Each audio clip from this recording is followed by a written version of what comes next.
away we go. Bam! That's how you know it's the Ultra Crude Podcast. Do.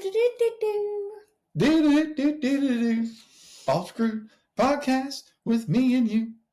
Oh, I like that. Yeah. Live from the studio, Nashville, Tennessee. I'm your host, John, and with me, as always, Lil Becca B. Hello. This is a weird energy we're starting out the day with. Well, it's been a weird week. The afternoon, I guess, is where we're starting out. I don't know. It's been it's an off schedule week for us. I obviously was out of town. I was leading a backpacking trip on the AT. Went great little trip. Good. Navigation well? Yeah, I mean, I should know the route pretty solid by now. Cool.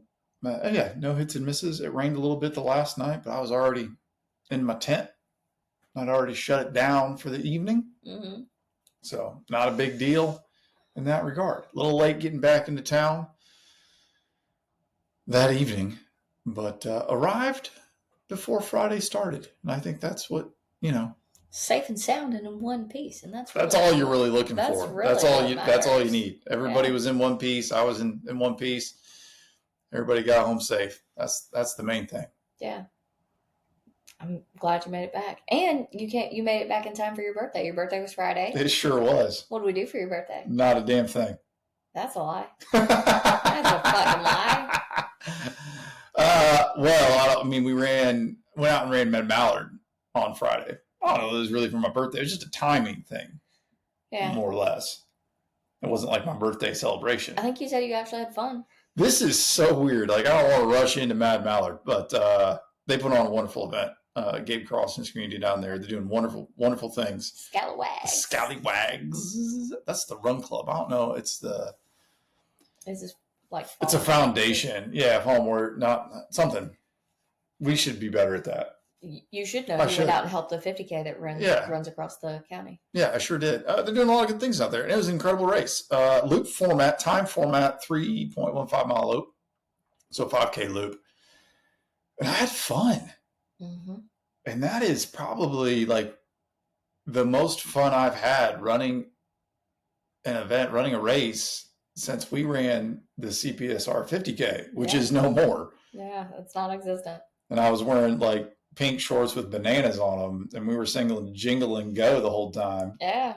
In the 5,000 degree weather. Yeah. Talking about bubbles.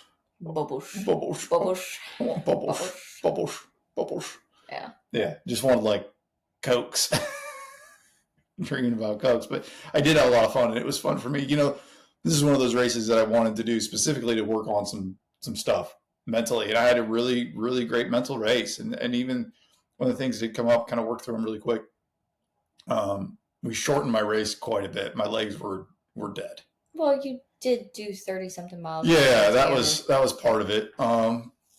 And I think last year when I did the same thing, I just had a lot more recovery, had an extra day to recover. Yeah, you didn't get back in town at 11 o'clock at night, then get some sleep, be up all day, and go to run a race. Because Mad Mallard does start at night. It starts at 7 o'clock at night. Yeah, so that's part of it. So, that's 12 hours I didn't get. And then, anyway, so my recovery time just wasn't what it was. And so, but it was really weird because this is one of the events that I wanted to keep running. Mm-hmm. You did. You even kept running when you didn't want to. Yeah, but wanted to keep running and probably shouldn't, so didn't. As opposed to my normal issue is should keep running and then don't want to. Yeah. Yeah. So it was a lot of fun. I mean, then that don't want to did come like around midnight, so that was fine. No, or like 11. Yeah, I went out. I wanted to run another loop because I wanted to keep going because I was having fun, but I kind of knew it was going to be my last loop. But I got like started on. I was like, "Well, this is dumb. You can just turn to like, why are you even bothering this?" So like, hey, come on, buddy. Let's finish this loop out. You started it. It's a great race. I did that one last year, and I Gabe and his wife do an amazing job. The community around it's great, but I had never really been out to Henry Horton before that, and never really. I had actually never fucking been out to Henry Horton before that, and they do this out around the wetland loop, and it's really cool because it is like around wetlands, and so. You're under the illusion that when the sun goes down, it's going to get cooler, and all it does is get hotter and more humid and more buggy. Yeah, that didn't bother me so much. The temperature didn't bother me. But again, it didn't bother me because been outside for a week already. True. I mean, it really is. The loop itself is like almost all runnable. I mean, even 100%. on the uphill, Yep. it is runnable. It's along the Duck River. Like if you wanted to go down and hop in the river, you could. It is The Duck River. awesome. Listen, if you're listening to this and you're used to like North Carolina, Georgia rivers, this is not that. Listen, do not be knocking. I'm just letting people know that the Duck River. It's brown. It has a brown tinge to it. No, it does not have a brown tinge. It is brown. But listen, it's a brown river. It's very ecologically diverse. If the brown river's flowing, don't go a rowing. It's a really cool river. It also supports trout. It does have a strong undertow. You do have to be careful when you kayak, swim, or canoe it. I would not recommend that, but it's super fun to fish. They got paddle trips on it. Huh? They do paddling and rafting and I understand that they do. Rafting, like tubing. Yeah. When that water is up, it has a very as with all rivers, yeah. I mean, practice water safety. It's one I won't swim in. But no, it's super cool from a nature standpoint. To get your nature on, that's the river for you. Yeah, it's pretty neat. Was all a little snaky snake as soon as we walked down to it? I saw an armadillo. There's a fawn out there. That armadillo scared me. I popped around the corner. He's like, "Oh, what are you doing, armadillo?" Yeah. And that's a little baby fawn bedding down in the bushes. Mm-hmm. That was pretty cool. Cool trees. Yeah, it was fun. I had trouble doing seeing a bit at night with the headlamp. It looked like, because you run through some grassland areas, and it looked like the grass was one of those 3D magic eye puzzles. Yeah, it pops out at you. So I didn't know how deep the grass was or where my foot was going for a while. And that was frustrating because it's all flat. And you're like, oh, this is the runnable section. I was like, I don't know if I can run this. I can't see. It's a weird trip. It was weird. But I don't know if it's because I was tired or what. Anyway, really good. I was really glad we did it. I would recommend anybody do that race. It's phenomenal to be sold out. Really, with a lot of support from the park specifically, and they got a whole outdoors event festival going on down there, and so it's an awesome to be a part of it. And it's not that far from Nashville, so it's a local race for us. Yeah, it's about an hour away. Yeah, pleasant drive. Mm-hmm. It's quite pretty. Yeah, you're pretty. Oh, thanks, honey. Yeah. Today was Bagel Day. Oh, yeah, let the people know. How'd it go? You didn't even tell me. No, I was the suspense. You're unraveling this. Right now. Save the suspense of the bagel. Well, I don't like the coffee at the bagel place. So I went to this coffee trailer over here on 100 to get coffee. And they got sandwiches. Let me get a sandwich. It's a breakfast sandwich. I like breakfast sandwiches. It's called the Bob. Yeah. Which I think is a weird name for a breakfast sandwich. But it had like some sort of jam on there and bacon and cream cheese. The Bob sounds like a hand job you'd get. That's why we call it the Ultra Crude Podcast, because we never know what Miss Jones is going to say. And usually she's going to say something like that. When you say I pulled up to a trailer and I got the Bob, it sounds like a fucking hand job. Like, tell me I'm wrong. Not on that side of 100, it doesn't. Okay. Not on that side of Bellevue. This side, maybe. It's by the homeless camp. You never know. Yeah, pulled up and got the Bob. No. Listen. I was like, this sounds like a really good sandwich. And what I got was like a small hamburger bun. And like they handed me the bag with the sandwich on it. Immediately I was like, oh no, this sandwich is crap. And it was crap. It was a whole handful of like arugula. It was like a lettuce sandwich, for crying out loud. And 2 pieces of bacon.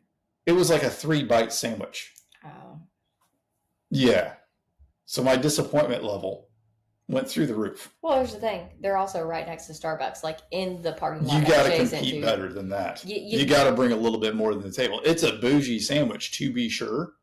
But you got to deliver some sort of like, this will actually suffice a breakfast with it. Yeah. And it did not. So I rolled into the bagel place. Back up, plain bagel. Plain bagel. Garden veggie cream cheese. Mm-hmm. As per usual. And there was a lot going on in the bagel shop. Not for nothing.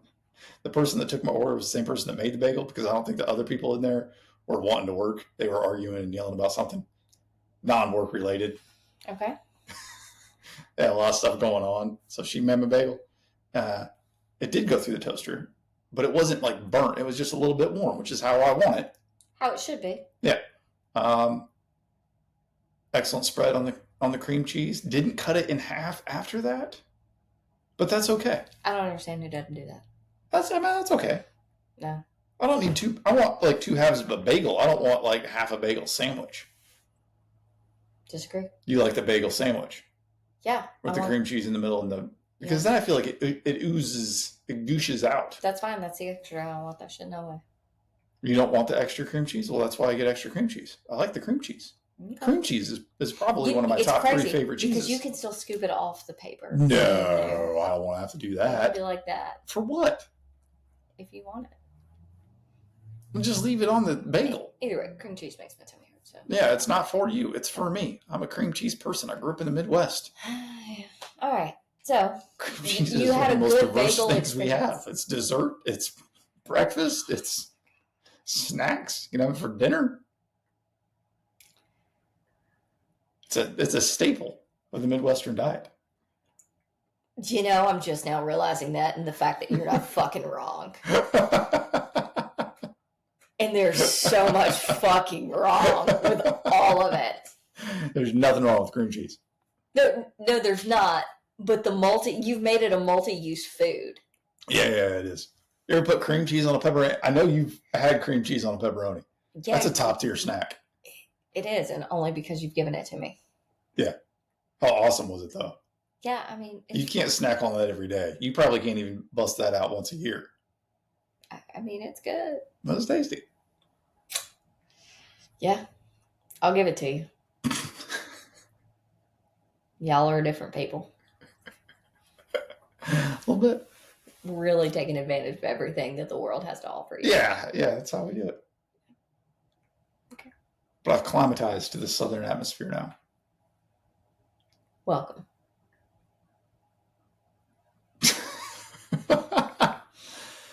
So that was that. Back to work this morning. Yeah. It was good. It was good.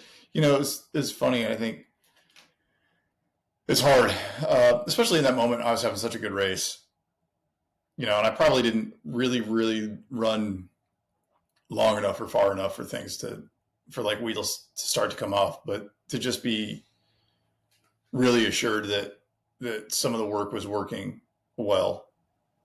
And when things came up and I was able to stay present, you know, as weird as people, and listen, I think it's because it was dark. People were chatting me up. Yeah. They couldn't see your face. I think that's what it was. You came off as friendly because they couldn't see your face. I think that's what it was. People could see my face. They were just like, "Oh, this guy's probably friendly," and they're right. I am. Like, I'll chat with you. Like, it's good. Your facial set though. I like to talk to people. Yeah. Most of the time. Yeah.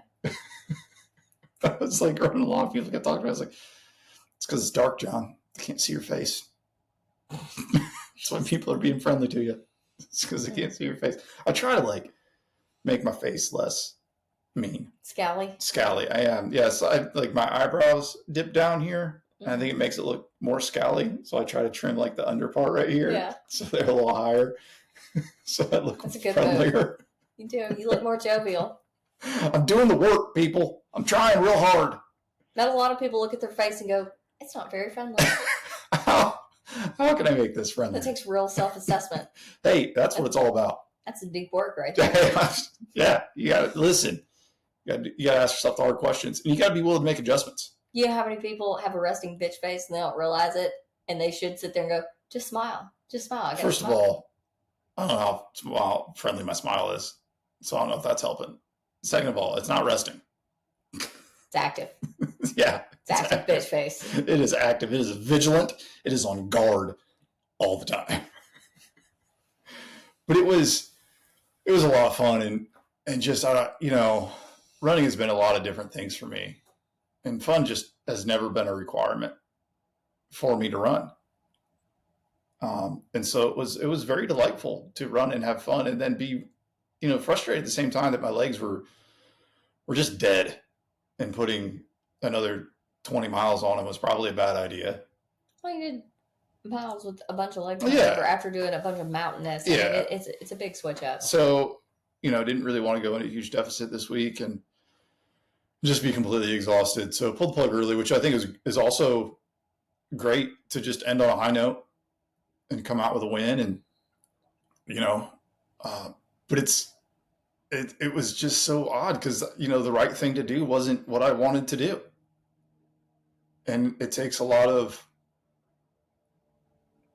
I think, self-control and awareness and assessing a lot of other things that aren't your feelings, to do that right thing. And, you know, that's training, and that's ultra running, and that's life. Every time I turn around is just doing the right thing, or trying to do the right thing, making the right decisions based off the information you have, regardless of maybe what you want. And little did we know what a reflection that would be for the next 12, 24 hours of our life. It has been no secret. We've talked about a lot. We talked about Ouray a lot. Leading up to it, it's this weekend. We're supposed to be getting in a car about 13 hours from now and driving to Colorado. But we ain't doing that. No, we're not. And that's okay. Life came up, and life is always more important than running. It will always be more important than running. I think one of the reasons that we run, or need to run, or at least take the lessons that we learned in ultra running, is to apply them to your life and make your life better. It doesn't matter how far you can run if you can't do the hard things and make the right decisions when life comes your way. Running 100 miles should teach you to be really resilient. But that resilience has to be more than physical. It has to be more than, I'm okay with my legs being in pain. I'm fine with my feet hurting. I am accepting dehydration and fatigue. That resilience has to come in when life gets dehydrating, when life is fatiguing, so that you understand that you can keep going. Yeah. Ultra running's solving problems and decision making, and that's what I say we have done, but I have done none of it other than just be, you know, again, that crew person to share honest information, pull back and look at the thing as a whole. Yeah. To kind of take some emotion out of the decision-making process, and to reinforce what's true and encourage you to use the information you have. Oh yeah. Which I'm very, very grateful for. Yeah. We've buried the lead. Al Jones is a really big part of what we do out at the farm, because that's his house. But he's been having some problems for a little bit while, and he's scheduled to have surgery later this week. And it was supposed to be at the end of the month after we got back from Colorado, and it was moved to Thursday. And so being in Colorado when that took place didn't seem, and, you know, and this is where it are, because you just go, oh, okay, all right, well, that sucks, I won't be able to be here. But it's just not that simple. I don't know anybody that loves their daddy more than Becky Jones, quite frankly. Good gracious, she's a daddy's girl. She just is. She is tickled and smitten by that old man, and which is great, because I think I remind her of him. Works out well for me. But yeah, goodness gracious. Life's more important than running. And I think what was really hard is there's a really big pull. Becca's been dreaming about this race for a long time. This is the second year in a row. Not in a row.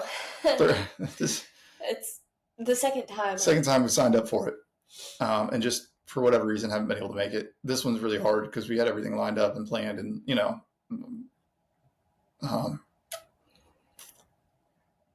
but for somebody that processes while running long and needs the freedom of mountains and nature and the peace that comes with it, sometimes the best thing for you to do is to go and run. Yeah. And I don't think you're wrong. You said this to me, it's like, because we were going back and forth. I was like, I said, I think you'll be more at peace here than going. And you said to me, I think I need this. And I don't think you're wrong. I think you do need this. I think you do need to go and you do need to run. But sometimes what you need for yourself isn't what you need for others. Yeah. And sometimes instead of needing for yourself, you need for others. This is one of those things when you take a group out in the backcountry, or you go out and you're an ultra, or you spend time in the wilderness and things get hard, where do you turn? You can't turn inward. Exactly. Do you turn inward and say, this is what I need for myself? This is what I'm going to do because I'm the most important thing. And we all want to feel like we're the most important thing. And to an extent, hey, you're super important until people depend on you. Yeah. And then you're super important because people depend on you. Yes. So you can't just do crap for yourself anymore. Like, you should be so lucky that people depend on you. Mm-hmm. That says a lot about you and your character and what you bring to the table. That's an awesome burden to have. A burden nonetheless sometimes, especially if you know what you need is peace and mountains and running and adventure and fun and beautiful sunsets and sunrises and uncertainty and something that scares you and something that pushes you. And that's fantastic. Those are all really good things to need. It's not like you need to, go to the bar for 3 days and just shut it all out. Like, this is my process. This is how I deal with it. You can find me on the bar stool down. This isn't that. This is ultimately healthy and life-giving. But just because the mechanism has changed doesn't make it different. Yeah. So we're going to stay here. Yeah. Which means that, hey, we'll bring you a regular scheduled program next week. Yeah. You have anything to add? Jump in here anytime. Oh, no, I think you articulated it really well. I did. It was a very hard decision for me. It showed. It showed, and it should be. It's okay. And it's I think it's dumb to say, well, this should be an easy decision. First of all, if it's that easy of a decision, then one of these things isn't pulling you enough. Yeah. Which makes it an easy decision. Oh, yeah, I don't care about that stupid race. Yeah. A 5K, down the road. Yeah. Yeah, that's an easy decision. This is bigger than that. Yeah. I think what I told you was that there was no wrong decision. And I don't know that you believe me. Oh, no, I don't, because there is a wrong decision. And I think that going is the wrong decision, because being here and being here with my family will and always will take precedence. So,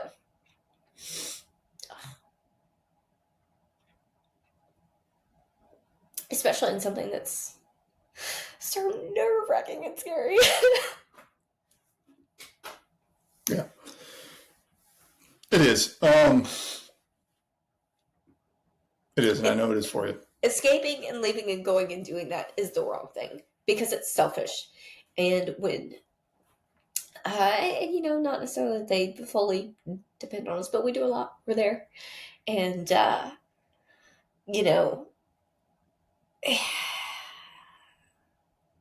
going and doing what you want to do to escape being where you need to be. It's not the right thing.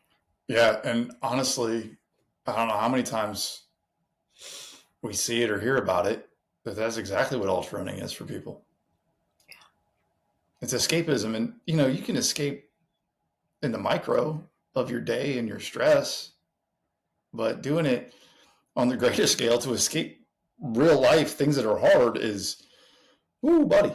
Oh yeah, I mean, and God forbid anything happen, but I would never forget myself not being here for Allie or for my mom or being halfway across the country when some of the worst news could be delivered. Now, we hope that that's not the case, but part of doing, what we do involves looking at every possible outcome, and it's avoidant and it's selfish and it's stupid to not look at what could happen and where do you want to be, what do you plan to do, how do you plan to act.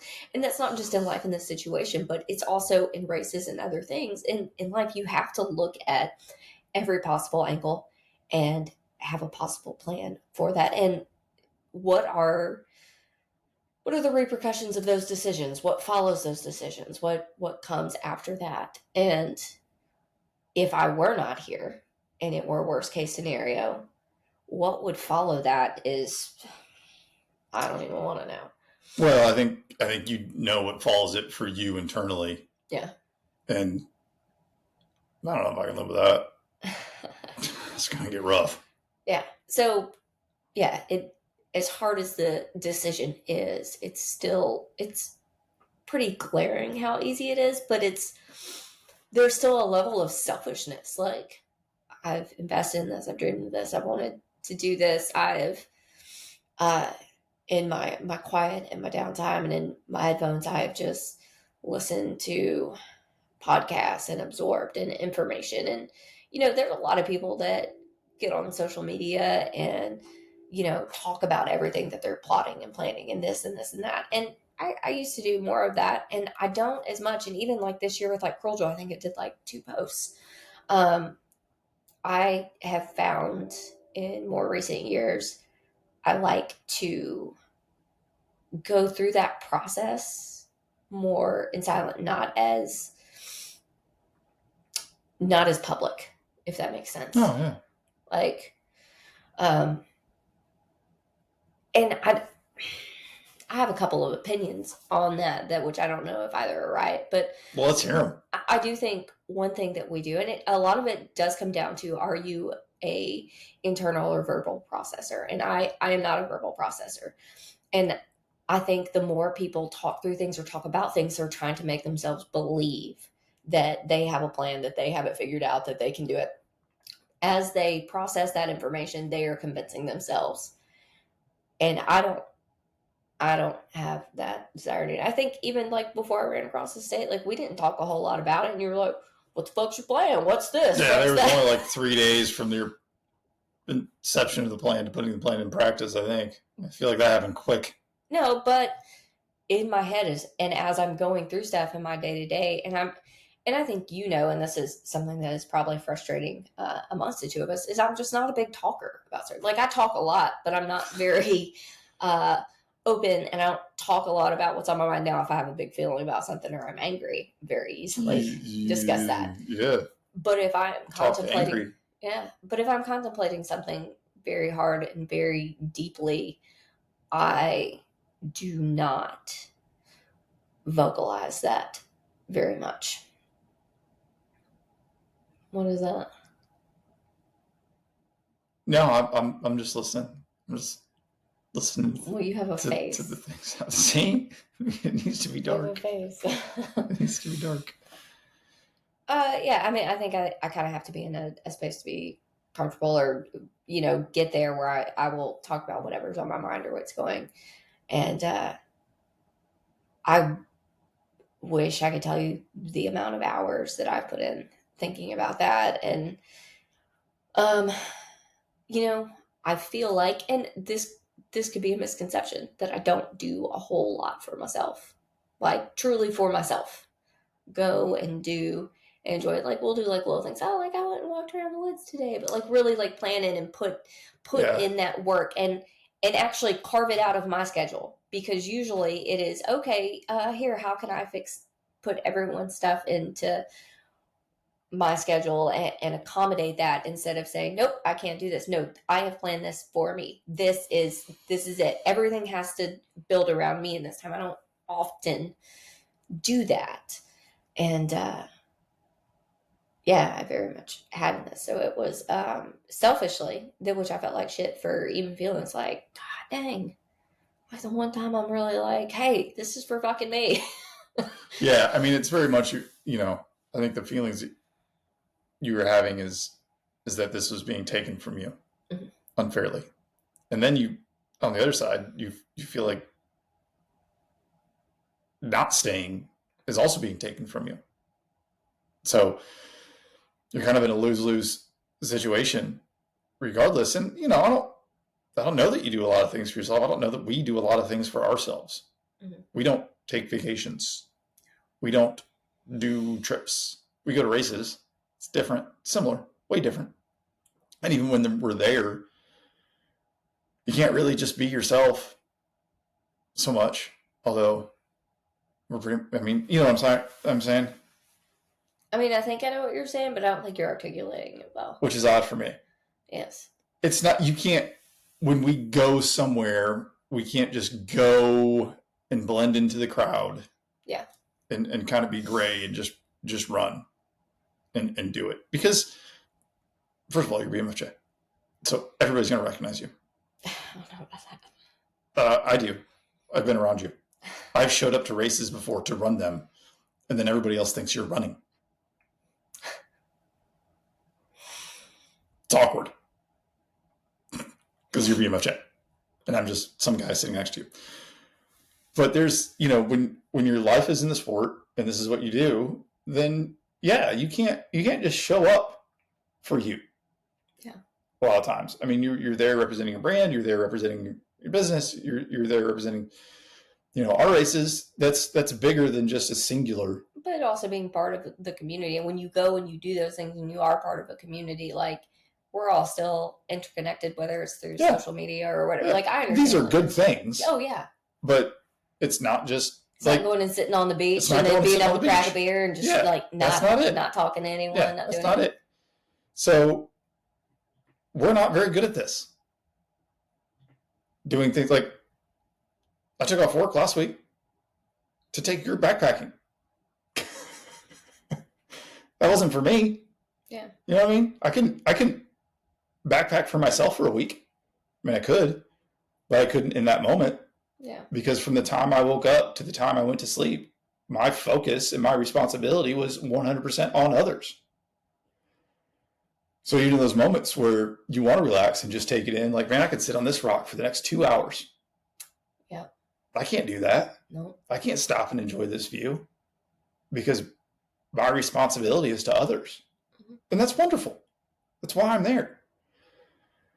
And also it comes with, run your own business. Is you're constantly doing things for others and fitting other people in, not even fitting other people into your schedule. You're fitting yourself into other people's schedules. Like when you show up to clean somebody's house, you can't do it at 7:30, 8 o'clock at night when it's convenient for you. No. Like you've got to do it around their schedule. And so everything you kind of do is around someone else's schedule. It is. Even mine to a certain extent. Mm-hmm. But you're just a giver. You're a lovely, loving, wonderful, patient person. The apple of my eye, my darling. You get up around your schedule, I think. Yeah, I do that. And you kind of go to sleep on your schedule. I'll stop telling you when to go to bed, which I think is a detriment to you. I disagree. Staying up watching Law and Order. You sleep more safely without telling me to go to bed. I'm going to tell you that. Do I? Yeah, that pillow looks real good. I think it's looking real nice over your face when you tell me to go to bed. Hey, this is going to be recorded. If anything happens to me, it's episode 23. Listen, you're way stronger than me. Not if I'm asleep. Chloroform you. What the? This is taking a turn. You brought it up. Anyway, I think all those feelings are valid. I think a lot of times when you're unpacking and going through stuff, it's hard to really acknowledge what feelings are present. And this is running too. Something that comes up is valid and true, but maybe is not being accurately applied to the situation. It's important to recognize it. This is how I feel. It's okay to feel this way. Do I need to listen to it and apply it to what's going on, or do I just need to understand it's come up and it's okay to feel this way and then move forward? I think all of the way you feel surrounding it is appropriate. Yeah. I mean, if I didn't have the race or something else going on, I'd be like, God, I wish we were taking a vacation. I would wish that I would have like a legitimate reason to not have It'd be to sit easier. and face it. And but that oftentimes comes up in a race and stuff for people too. Like what we should do and what we know we need to do is different than what we want. Yeah. Like sometimes people push through and make bad, I'm not going to call them bad decisions, but put themselves deeper into a hole or do more damage than they should by saying, well, I want this, rather than dropping or quitting or calling it a day and coming back another time. Like Well, you watch people go through that so many times that they end up suffering burnout or real serious injury and end up requiring surgery or just fucking yeah. shit up more than they should if they just said, you know what? Nope. I want this, but it's not what I need to do. I think you see it a lot when it comes to race schedules and training. Mm-hmm. And I don't know what this idea is in ultra running that there isn't a lot of time. You don't have to run all the races this year. Yeah. You don't have to run all the races next year. Like it's okay to look out and have things and like, oh yeah, I want to do that. And then work several years out to get to it. And I think that's kind of, gives me a little bit of peace and understanding with it is that I know we'll get there. And we'll get there and everything will be great. Mm-hmm. But you see people with training and specifically, I think kind of the training that we do, which is lower volume, it's less glamorous. Mm-hmm. It's a lot of grinded out type things. Like we're going to run slow. Mm-hmm. We're going to adapt heart rates. And sometimes people just don't want to do that because running slow is not that fun. The training miles are not always that glamorous. Yeah. And so it's cooler to run something harder or run something faster or run something with a group because the groups are fun. Yeah. But what you need to do mm-hmm. isn't always what you want to do. Yeah. No, and I definitely get that. And we do see that a lot. People constantly just doing group runs or running too fast or doing way too high a volume of junk miles in training because that's that's fun. Yes. But you also can't turn around and complain about one being injured or not achieving your goals if you're not putting in the proper training and doing the proper work. What is good for you is not always what you want to do. And I think that's hard, especially in a world where everything is pretty convenient. Like you don't have to do a whole lot you don't want to do. You don't want to go to the grocery store, fucking Instacart. Oh, you don't feel like cooking, DoorDash. Oh, you don't feel like driving, fucking Uber. Like you really don't have to do a lot of what you don't want to do. But results,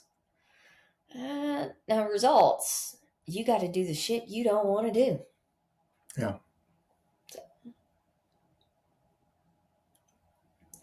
Your face there. You all right? Yeah. It's just, I think it's hard how do we become at peace with that? And how do we stay out of the moment and look at the bigger picture and come to a more comfortable understanding with making the hard decisions? To know that there's time, there's purpose. Yeah. I think we're very fortunate to live in faith and live with, gosh, we don't always understand. Oh, I don't ever understand anything, which is fine. But yeah, that's okay. Yeah, it's okay to not have understanding of things, but to continue walking down the path. I feel like I take little signs, and this is just me. I think you and I'm probably a little different in that, but when that same evening when I got the message about hey, they're changing the schedule, we're driving out to Mad Mallard, and there's that rainbow in the sky, and I was like, oh, look at that rainbow, and then after I started making the cancellation calls and doing all that and sending the text yesterday, and I said, I just think I need to go for a walk. I need to move my body and think, I walked out the door and there was a rainbow. Big old rainbow right there. And I was like, okay, like I got you. And that's me. And maybe it's because I'm just looking for things that affirm that, or maybe God, the universe, energy, whatever you want to believe in, gives those to me to say, hey, I got you, boo. Like, trust. Yeah, just I think trust. God's always looking out for us, and he's always creating a path and a pathway. And sometimes you got to be aligned with it. Sometimes you got to lean in, and you got to, get on board with that path to see those signs. Yeah, I mean, for me, I threw out like we were going out to Ouray with no plan other than me and you threw out there, and then the parish has sent a message they were actually going to be in Ouray from Thursday to Sunday, and we're going to be able to help. Brian Baker reached out, was going to be able to come help. So in how I operate, I went, all right, like, okay, this is meant to be. Like, the Lord is looking out. We got this. Like, we're just going out there, and people are just going to be able to be there to help. Like, the stars are aligning. And then that happened. And for me, again, how I operate, that puts me in a place of like, oh my, like, I feel like I have signs on both sides. And usually I feel led by what feels more in alignment and what I feel is a nod in the direction. And I will go with that.